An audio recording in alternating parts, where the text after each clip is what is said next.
let's just start the video with something that may be a little bit controversial, and I'm sure not everyone is going to agree with me on this one. I think that the music is one of, if not the, maybe not the, but one of the most important things that you need in a travel video. It can completely change the mood or the overall atmosphere that you're trying to convey in your video, even if it's just a travel vlog. There's always something that you're trying to get across to your audience. And music is the most instrumental thing that you can possibly use to help you get there. Just here to give you the tips and the things that I've learned through my experiences. So let's just jump into how I use music in my films. I definitely always get my footage first, kind of see what kind of mood or what kind of atmosphere, what it was like there at the time, and then I'll find music to suit that. So I want the music to suit my footage. I don't want the footage to try and mold and shape to fit into the mood of the music, because that's really hard to do and it probably won't line up all that much. Unless, of course, you're making a music video, in which case you would shoot something specifically to go with the music. So always look at the footage first, have a look and see what kind of mood it was when you were there,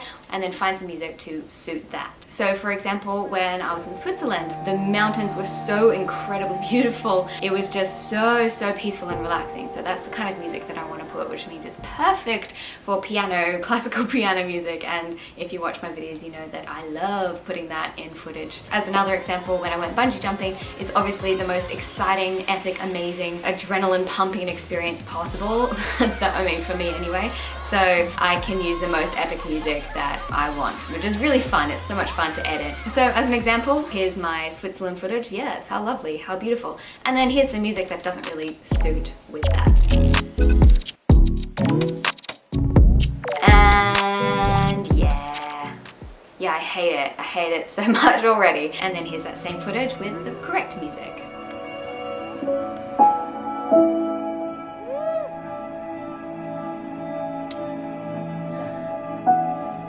So once you know what kind of music you want to put with your videos, now to the hard part, and that is finding it. I've already made a video about this a while ago, and it was about using non-copyright music, like the YouTube non-copyright music, scouring hours and hours through the internet trying to find the right music.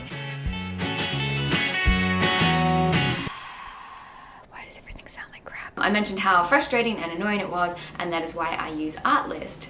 Disclaimer, because a lot of people said it in my past video, I'm not getting paid by Artlist to say this. This is not sponsored in any way at all. I do have an affiliate link down below, so if you click on that, then I get some money. However, you also get 2 free months, so it's kind of a win-win for both of us. I actually just really love this service, and I use it every single day in all of my videos. So anyway, let's just jump into it. So with Artlist, I think that finding music is crazy easy to do. They've got these little tabs on the side. They've got like mood, video themes, instrument, and something else that I forgot. So you can just go and click on a couple of these things. It will filter all of the results. You can sort them by staff picks, the newest ones, the tempo, everything like that, duration even. And I can always find music in under 5 minutes, I'd say. And I just keep them all stored on my computer on iTunes. Actually, I think in iTunes, I've only got like 2 albums of regular music that I have like bought from iTunes like years and years ago. I think one of them is Justin Bieber.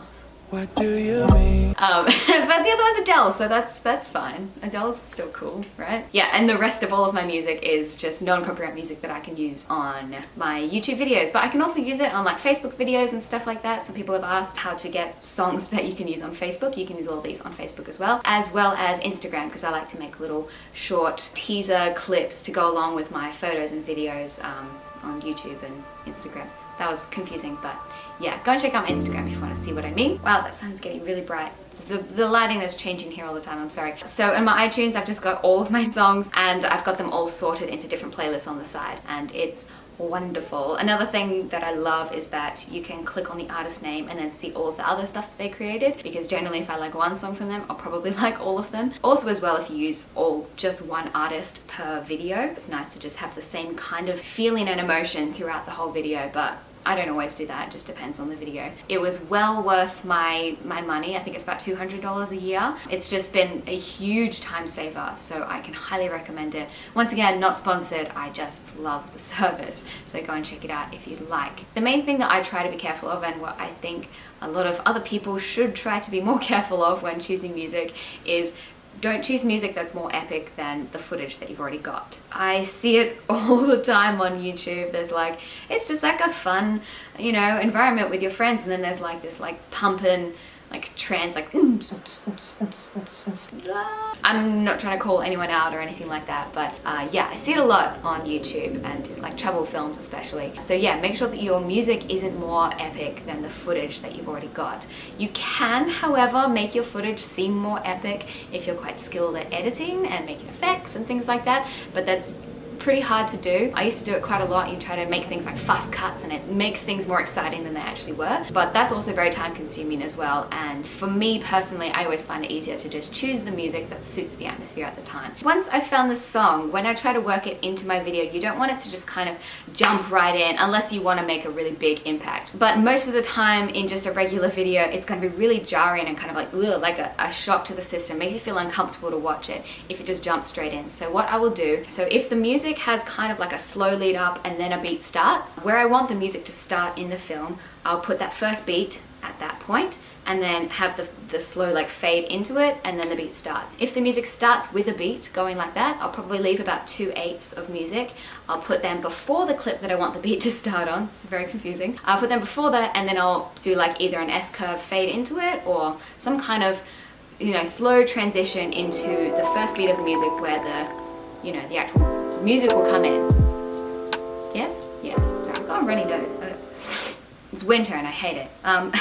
And from there, just start cutting and editing away. You don't have to edit on the beat every time, but I tend to do it quite a lot. I don't know why I do it so much. I think it's probably got a lot to do with the fact that I'm a dancer as well. So I don't know, it just feels more natural for things to go on the beat, like not on the beat like equally every time. Sometimes I'll change it up, I'll put it on the off beat, speed things up, slow it down, whatever. Some people don't like to do it because it can also make the footage seem a little predictable. Make sure that you keep a really sharp eye on the pacing. When I'm editing, especially even if it's just like a 1-minute clip or something like that, I'll like edit, maybe about 4 or 5 clips. I'll go back, watch it all again and be like, okay, so now I know how long the next clip needs to be.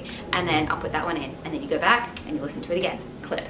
Back, listen to it again. It's a very time-consuming process, but this is editing. I always generally try to, when the music is speeding up, the footage should speed up. Not necessarily in the cuts, but in the movement in the footage or whatever it is that what is happening in the scene should also be kind of moving at the same pace as the footage, as the music, sorry. When the music changes in some kind of way, the footage should also change a little bit as well. Whether you're just changing scenes or whether you're building up to a giant drone shot or like some kind of reveal or something like that, there should be some kind of change when there's a climax of the song or when the mood changes a little bit. If it doesn't do that and it builds up and up and up and up and then there's like a beat drop or something and nothing happens, it's like, oh, it's kind of like in the club when they're like pumping the music and then you're like, yes, here comes the beat, and then it goes to drop and then like, I don't know, the DJ gets a message on its phone and it just goes, oh. I mean, that would be a really shitty club, but you know what I mean. Always make sure that when there's a climax, some kind of change in the music, the footage changes as well. Oh, now my heater decides to turn on. Hello, welcome.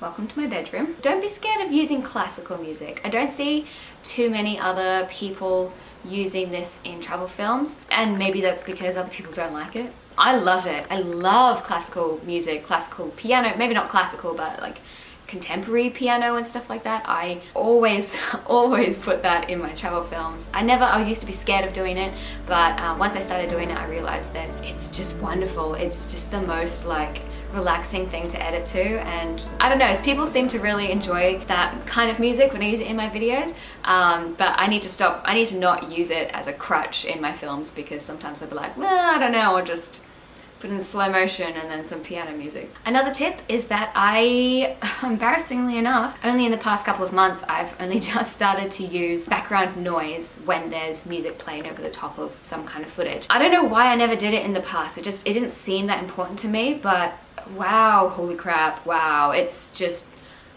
so much better. That was a bad one. There we go. I don't put it at full volume. I'll put the background noise at maybe at like -10 to -16 decibels, depending on how loud the background is. And it just adds like a better mood, a better environment. It conveys that kind of environment so much easier if you've got background noise. I've also started to use special effects, just Actually just recently in my past 2 videos. Just a little bit because, well, I mean, because Artlist just released like 50 free special effects that you can use if you sign up in December. Hey. But no, seriously, they've got 50 free special effects that you can download. So now I've got some special effects that I can use in my videos, which I really love. And the last thing that I'll say is that sometimes you don't need music. I think I need to also be careful of this as well. I think silence is a really important tool, and it can make things seem much more epic and amazing and like awe-inspiring if there's no music, or if there's very, very, very minimal music. It makes you not want to look away from the screen because it's just so captivating. That's the word, captivating. So that's it for my video. I've actually got a collection on Artlist. You can go to the link in the description below, and then you can see these are just my favorite songs that I've got on Artlist as well, just to give you like a general vibe of the kinds of things that you can get on Artlist. And if you want to sign up with Artlist, please use the link below. I said before, I'm an affiliate, so I will get a little bit of money from that, but you also get 2 extra months free with it, so win-win for everyone. I really hope that you found this video helpful. If you did, let me know in the comments and leave a like. If you're interested in my channel, please subscribe and join the family. And I'll see you next time. Thanks for watching. Bye! The mute. That was a strange sentence. I hate winter. Climax of the movie. That was dumb. I want to choose the most epic music, how I use music to, damn, it could have been cool, but it wasn't. Finding music is super easy, and you can, oh, excuse me.